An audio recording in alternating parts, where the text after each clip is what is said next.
Lorsque Yaakov a béni son fils Yehuda en lui disant que de sa descendance vont venir les rois du peuple juif jusqu'à le roi Mashiach inclus, à la suite de ça, il lui dit aussi la Geffen Hiro, qu'il va attacher un seul âne à sa vigne, tellement qu'il y aura de grappes dans la vigne, un âne entier juste pour une seule vigne.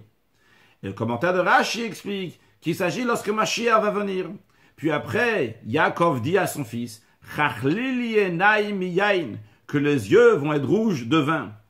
La traduction araméenne de Jonathan Ben Uziel dit qu'est-ce que ça veut dire, de quels yeux on parle. Il dit quels sont beaux les yeux du roi Mashiach. Il faut comprendre quel rapport entre ce vin et le roi Mashiach. Le Tzemar Tzedek explique qu'il s'agit du grand repas qu'il va y avoir lorsque Mashiach va venir, le repas de Léviathan, le Shorabar. Et à la fin de ce repas, il va y avoir le Birkat Hamazon, la bénédiction après manger, sur lequel on prend une coupe de vin. Qui est-ce qui va prendre la coupe de vin? Ça va être le roi Mashiach avec du vin que Dieu a gardé. Dieu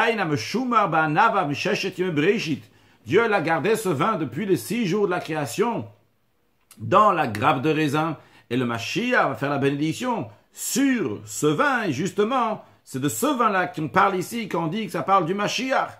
Que Dieu fasse que très prochainement, on va avoir de ce vin, dire les Chaim ensemble, avec le roi Mashiach, très prochainement. Excellente journée.